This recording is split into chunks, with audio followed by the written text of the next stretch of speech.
আমরা যারা বাংলাদেশ থেকে উজবেকিস্তান ট্রাভেল করি তারা হয়তোবা কেউ কেউ উজবেকিস্তানের তাসকান সিটিতে নামি, অথবা কেউ কেউ বা আবার আসি আমরা আপনার সামারকান্দ সিটিতে।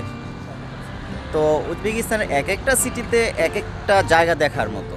আপনারা তাসখান গেলে যা যা দেখতে পারবেন, সামারকান্দে আসলে তো আর তা দেখা যাবে না। তো আজকে আমরা আসছি সামারকান্দের ওল্ড সিটি নামক একটা জায়গাতে।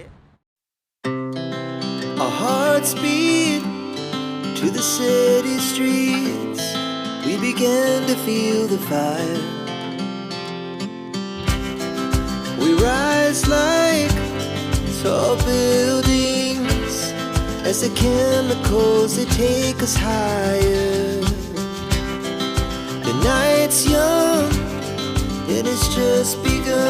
সিটি অফ সামারকান্দ, এই পর্যটক স্পটটার মধ্যে অজস্র ফরেনাররা ভ্রমণ করতে আসেন।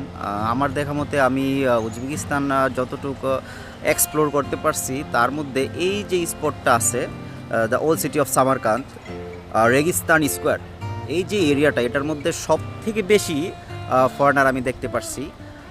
অন্যান্য যে সাইটগুলো আছে ওই সাইটগুলোতে আমি আসলে তেমন একটা পর্যটক দেখতে পাইনি।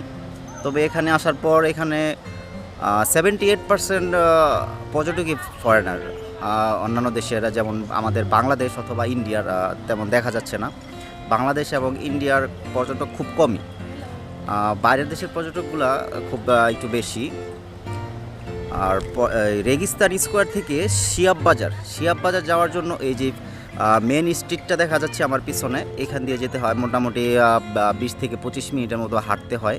এখানে অবশ্য আবার ট্যুরিস্ট ছোট স্কুটি পাওয়া যায়। আপনি এখান থেকে সাইকেল রেন্ট নিতে পারবেন, সাইকেল রেন্ট নিয়ে পুরো এরিয়া ঘুরতে পারবেন। আর এক স্থান থেকে শিহাব বাজার থেকে রেগিস্তান স্কোয়ার, এতটুকু জায়গা ভ্রমণ করার জন্য আপনি এখানে ট্যুরিস্ট কার পেয়ে যাবেন। ট্যুরিস্ট কারগুলো এখান থেকে আপনি ফুল রেন্ট নিতে পারবেন, অথবা একজন অথবা দুজনের জন্য লোকালিও রেন্ট নিতে পারবেন। চলুন তাহলে আমরা রেগিস্তান স্কোয়ার থেকে শিহাব বাজার যাওয়ার পথে যে আশেপাশের যে মনোরম দৃশ্যগুলো আছে ওগুলো